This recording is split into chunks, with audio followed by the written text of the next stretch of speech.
আসসালামু আলাইকুম। আমরা ২ দিন ধরে বাংলাদেশে কিছু ভাষাপ্রেমী কিছু লোকজনকে দেখছি, বাংলা ভাষাপ্রেমী যারা বাংলা ছাড়া আর কোনো কিছু বুঝে না। বাংলার জন্য তারা জীবন দিয়ে দিতে চায়। প্রায় ৩০ লাখ মানুষ জীবন দিয়েছিল, ২ লাখ মা বোন এই ভাষার জন্য জীবন দিয়েছিল। শুনেন বক্তব্য।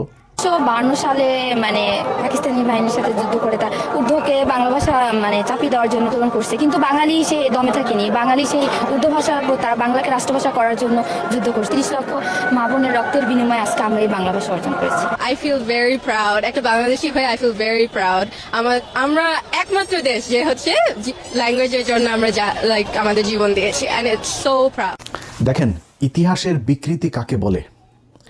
৩০ লাখ মা বোনকে বাংলাদেশের এই পাকিস্তানি মিলিটারি রেপ করেছে, ৩০ লাখকে মেরেছে আর ২ লাখকে রেপ করেছে। এই যে এক গাঁজাখুরি, এই যে এক কথা বলে বাংলাদেশের সাথে পাকিস্তানের এই সম্পর্কটাকে জীবনে কোনোদিন যেন ঠিক না হইতে পারে। প্রতিটা ঘটনায় ১৬ই ডিসেম্বর, ২৬শে মার্চ, ২১শে ফেব্রুয়ারি যখনই এগুলো আসে নতুন করে এই ভাঙা ঢোল এগুলো বাজাইতে থাকে যে পাকিস্তান আমাদের এগুলো। আরে Pakistan military don't fuck you. Pakistani military খাচ্চর মাচ্চর এগুলোর করে না। পাকিস্তানের সুন্দরী মহিলা আছে। পাকিস্তানের মহিলাদেরকে এই আর ৭১-এর সময়ের অবস্থা তো আরও আমাদের জঘন্য ছিল। তো তারপরেও যদি কারো মারে যদি লাগায় থাকে, কারো বোনরে যদি লাগায় থাকে, তাহলে আমাদের জানায় না, আমরা দেখবো যে পাকিস্তানের বীজ কার কোথায় কোথায় আসে, এগুলো আমাদের জানা দরকার আছে। তো এগুলো নিয়ে ভাই কথা বলতে গেলে মেজাজ খারাপ হয়ে যায়, ভাষা সংলগ্ন রাখতে পারি না, সরি। বাট এগুলো দিয়ে আপনাদেরকে প্রতিদিন সেটার মধ্যে বাস ঢোকানো হচ্ছে এই এক রাজনীতি দিয়া। এই যে এখন বলা হচ্ছে না এই ২১শে ফেব্রুয়ারিকে নিয়ে ভাষা, আরে বাবা বাংলা আমরি, বাংলা ভাষা আমার বালের ভাষা, এই বালের ভাষারে দুচেও নাই দেশের যারা আপনারে বুঝায় তারা চোদেও নাই তারে। কেমনে জানেন? বলি আপনারে, শুনলে অনেক কষ্ট লাগবে আমার কথা, আমি সুন্দর করে কথা বলতে পারিনি, এটা আমার সমস্যা। কথা যেটা বলি ওটা মাথায় রেখেন। এই যে যেই এমপি মন্ত্রী যেই বাঞ্চদের আপনারা এগুলি শিখায়, এই যে ভাষা, একজন টকশোতে এক বিজ্ঞ এক মাদারি বলছে যে বাংলার সাথে যে ইংলিশ মিক্স আপ করে কথা বলা এটা পুরোপুরি করতে হবে। হাসিনা একবার করেছিল, বিলবোর্ড, টেলিভিশনে নিউজ, তারপরে আদালতে, বিভিন্ন জায়গায় কোথাও ইংলিশ ব্যবহার, শুধু বাংলা থাকতে হবে। শুধু বাংলা কেন থাকতে হবে? আপনাকে সাগো মারার জন্য বাংলা থাকতে হবে। এর আগে ব্রিটিশরা যখন একবার ছিল তখন এরকম আমাদের এখানকার কিছু আলেম টালেম ছিল, এরা করেছিল ইংরেজি শিখলেই আপনি কাফের হয়ে যাবেন, এগুলো বলা হয়তো। এগুলো বলে আমাদেরকে দমায় রাখা হয়েছে। আজকে যেই ব্যক্তিরা আপনাকে বুঝায় যে বাংলার সাথে সাথে ইংলিশ শিখতে পারবেন না, সেই রাজনীতিবিদ একজনের ছেলে মেয়ে ১৪ গোষ্ঠীর কেউ বাংলা মিডিয়ামে পড়াশোনাই করে না। সবাই ইংলিশ মিডিয়ামে পড়াশোনা করে, ইংলিশ ভার্সনে পড়াশোনা করে, হাই স্কুল শেষ হলে সোজা চলে যায় ইউকেতে, সোজা চলে যায় ইউএসএতে, কানাডাতে, অস্ট্রেলিয়াতে, ওয়েস্টার্ন কান্ট্রিতে, সেখানে গিয়ে তারা পড়াশোনা করে। আর আপনারে বোকাচোদা বানায় রাখার জন্য এখানে বুঝায় শুধু বাংলা শিখিবেন, ইংলিশ শিখা যাবে না। জিন্দাবাদ এটা পাকিস্তানি শব্দ, উর্দু শব্দ, ফার্সি শব্দ, আর ওনাদেরকে বলতে হবে জয় শ্রীরাম, জয় বাংলা। Fuck you. জয় বাংলা, জয় শ্রীরাম আর আসছে না এখানে। এটা বাংলাদেশ, 95% মুসলমানের দেশ এটা বাংলাদেশ।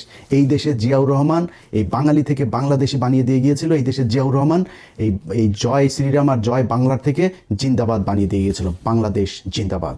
আমরা পাকিস্তান জিন্দাবাদ থেকে বেরিয়ে এসেছি, কিন্তু আমরা পাকিস্তানের সাথে, আমরা পাকিস্তানও মুসলমান, আমরাও মুসলমান, তাদের জিন্দাবাদ আমাদেরও জিন্দাবাদ। দেশ আলাদা হইতে পারে না, আমার ধর্ম আলাদা হয়ে যায়নি। পাকিস্তানের মুসলমানরা আমাদেরকে কতটুকু মহব্বত করে, কতটুকু ভালোবাসে, ইউটিউবে যায়। বাংলাদেশে অনেক ব্লগার দেখলাম পাকিস্তানে গিয়েছে গেল 1 বছরে, তাদের ভিডিওগুলো দেখেন। পাকিস্তানের একটা মানুষ যখন শুনে আপনি বাংলাদেশ থেকে গিয়েছেন, জড়ায় ধরে, খাবারের বিল নেয় না, গাড়ির বিল নেয় না। ওইখানে যে পাঠাও উবারের মতো আপনার রাইড শেয়ার মোটরসাইকেল আছে, মোটরসাইকেলে শুনছে যে সে বাংলাদেশ থেকে গিয়েছেন, ভাড়া নেয় নাই, দেখেন ইউটিউবে। আর সেই পাকিস্তানের মানুষের সাথে আমাদের দ্বন্দ্ব বাঁধিয়ে রাখা হয়েছে। আজকে বাংলাদেশে যদি ইন্ডিয়ার সাথে যুদ্ধ বাঁধে, সবার আগে এই পাকিস্তান আপনার পাশে এসে দাঁড়াবে।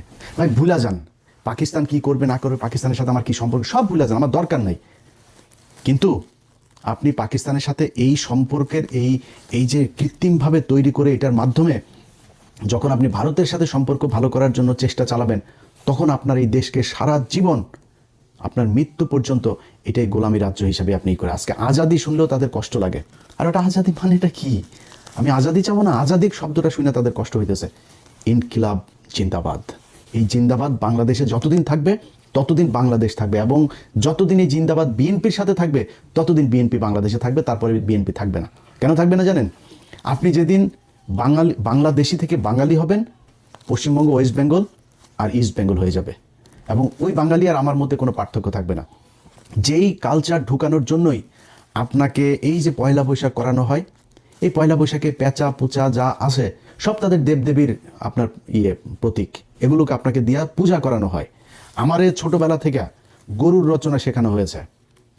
আমি কোরআন শরীফ শেখার আগে আমার দেশের মানুষকে গরুর রচনা শিখতে হয়েছে। পৃথিবীর এই বাংলাদেশের মানুষ, অন্তত সব দেশে থাকেন, একজন মানুষ আমার এই ভিডিও যত হাজার লক্ষ মানুষ দেখবেন, একজন মানুষ বলবেন আপনি পৃথিবীর কোনো দেশে যায় তারপরে দেখেছেন যে গরুর রচনা পড়ানো হয় ছোট বাচ্চাদের। আমার কোনো কিছু না বললেও আগে গরুর রচনাটা পড়তেই হবে। পাটের রচনা ছিল, অনেক রচনা ছিল, আপনারা আগে গরুর রচনায় শিখতে হবে। এবং এইটা মোস্ট আপনার মানে একটা থাকতো, পসিবিলিটি থাকতো, এটা আপনার এক্সামে আসবেই। মেট্রিক পর্যন্ত এই গরুর রচনার এই বিশাল গুরুত্বপূর্ণ এক রচনা। আরে ভাই, গরুর যদি আপনি পশুর পার্টস যদি শিখতে চান, আমি সায়েন্সের স্টুডেন্ট, আমাদেরকে ব্যাং দিয়া নানান কিছু দেখানো হইতো, বায়োলজির বিশেষ করে। তো আপনি যদি মানে যদি ওই কারণে পশুর সায়েন্সের কারণে যদি পশু হিতা ব্যাং শিখেন, ব্যাঙের অঙ্গ প্রত্যঙ্গ কী কোথায়, তো গরু কোত্থেকে আসলো, এইটা আপনার মাথায় নিতে হবে যে আমাদেরকে সূক্ষ্মভাবে এইভাবে এই পূজা করানোর জন্য এগুলো করা হয়েছে। এবং বিএনপি যদি মনে করে আজকে তারা এই যে জামাত, আওয়ামী লীগের বিভিন্ন জায়গায় অফিস টফিস খুলে দিচ্ছে, তারা যদি মনে করে জামাতের চাইতে বেটার অপোজিশন হচ্ছে কি আওয়ামী লীগ, তারা তাদেরকে নিয়ে আসতে পারে। এবং এইভাবেই যদি বিএনপি নিজেদেরকে বাংলাদেশি থেকে বাঙালি, জিন্দাবাদ থেকে জয় বাংলায় নিয়ে যাইতে চায়, তাইলে বাংলাদেশে বিএনপি বলে কোনো দল দরকার হবে না। মানে একই জায়গার মধ্যে আপনি দুইটা একই same product, same quality, same দাম, দুইটা দোকান যদি থাকে, তো কেউ দুই দোকানে যাবে নাকি? একটাতেই যাবে। আমার একটা আছে, ওইটাতে যাওয়া দরকার, নতুন আরেকটা দোকান দরকার কি? আওয়ামী লীগ তো জয় বাংলার জন্য আছে, আওয়ামী লীগ জয় শ্রীরামের জন্য আছে, আওয়ামী লীগ এই বাঙালির জন্য আছে, আপনার দরকার নাই তো। এখন আপনি যদি মনে করেন এখন একটু পজিশন ভালো না, আপনি মনে করছেন এই চারিদিকে সব আপনার প্রশাসন, আপনার মিডিয়া, আপনার ইন্ডিয়া, আপনার সব হামারা, এটা যে মনে করেন না, এই দিন থাকবে না আপনার। আপনি সময় দেন, ইন্ডিয়া কখনোই তার সবচেয়ে বেস্ট চয়েস হচ্ছে আওয়ামী লীগ, আপনি সেকেন্ড চয়েস। বিএনপি বাংলাদেশে ইন্ডিয়ার জন্য সেকেন্ড চয়েস, তারা ফার্স্ট চয়েস রেখে কখনোই সেকেন্ড চয়েসে আসবে না। সো তারা 2 দিন পরে সামনে নির্বাচনে যখন আপনি আওয়ামী লীগকে রাজনীতি করার সুযোগ দিবেন, জামাত ইসলামের এই পলিসিও মাথায় আছে, তারা যদি পরিস্থিতি খুব খারাপ, তারা রাজনীতি করবে না। আমি এটা জামাতের মানে কেন্দ্রীয় কোনো পলিসি না, আমি জামাতের কেউ না, যেহেতু আমি তাদের কোনো একজনের সাথে কথা হচ্ছিল, মানে উনি বলছিলেন যে ভাই আমাদের বেশি চাপাচাপিগুলো আমরা পলিটিক্স বাদ দিয়ে দেবো, আমাদের মানুষ তৈরি করা দরকার, আমরা মানুষ তৈরি করবো, 10 বছর 20 বছর 25 বছর পরে দেখা যাবে কি হয়। যদি সরে যায়, আপনি আওয়ামী লীগকে নিয়ে রাজনীতি করবেন, আপনি মনে করছেন যে ও আমরা তো এখন উপরে আছি, আওয়ামী লীগ আমাদের পিছনে এসে চামচার মতো ঘুরবে। শোনেন ভাই, সরাসরি একটা কথা বলি, একটা এলাকায় 2 শ্রেণীর বাটপার আছে, একটা দুর্নীতিবাজ বাটপার, এই চোর সেচ্চোর আছে দুইটা, একটা আওয়ামী লীগের আর একটা বিএনপির চোর সেচ্চোর বাটপার, এগুলো সব এদের মানে দুর্নীতি করে চুরি করেই তাদের চলার ইচ্ছা, এই জন্যই তারা রাজনীতি করে না, রাগ ঢাক রাখার কিছু নাই। কিন্তু তাদের টার্গেট হলো কি, তারা খুব ভদ্রভাবে থাকে, একটু ভদ্র কিসিমের, অসহায় কিসিমের এই চোর বাটপারগুলি হলো বিএনপি করে। আর আওয়ামী লীগেরগুলো হলো দুর্ধর্ষ, তারা খুব ক্রুয়েল হয়, খুব হিংস্র হয়, এই টাইপের চোর বাটপারগুলো আওয়ামী লীগ করে। আপনি তারে প্যারালালি চলতে দিবেন, আর আপনার পিছনে সে চলবে, এই ক্ষমতা আপনারও নাই, এই মিডিয়াও সেদিন থাকবে না আপনার পক্ষে, এই ইন্ডিয়াও থাকবে না, প্রশাসনও থাকবে না। সো খুব কেয়ারফুলি আপনাকে আওয়ামী লীগকে হ্যান্ডেল করতে হবে। এখন এই কারণে বললাম যে যেদিন বিএনপি জিন্দাবাদ থেকে বের হয়ে যেতে চাবে, যেদিন বাঙালি হয়ে যেতে চাবে, সেদিন বাংলাদেশে বিএনপির আর দরকার হবে না, ওই দিন মানুষ আওয়ামী লীগই বেটার হবে। না, আওয়ামী লীগ সেটা কেমনে করতে হয় এটা খুব ভালো করে জানে, পুরায়া জ্বালায়া কি করা লাগে সব কিছু জানে তারা।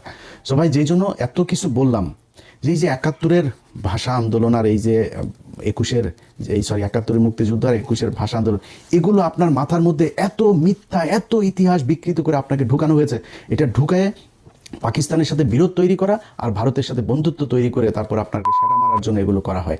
অতএব এই যে এখন নতুন সরকার এসে, হাফিজ ভাই একজন মুক্তিযোদ্ধা, হাফিজ ভাইয়ের কাছে অনুরোধ থাকবে, আমরা জানতে চাই যে কতজন মানুষ আসলে পাকিস্তান আমলে সেই যুদ্ধের সময় রেপ হয়েছিল, কতজন মারা গিয়েছিল, কতজন মুক্তিযোদ্ধা ছিল, কতজন রাজাকার ছিল, রাজাকার কারা ছিল, 14ই ডিসেম্বর কারা এই মানুষগুলোকে মেরেছে, বাংলাদেশ স্বাধীন হওয়ার পরে 30শে জানুয়ারি 1972 জহির রায়হানকে কারা গুম করেছিল, এগুলো আমরা জানতে চাই।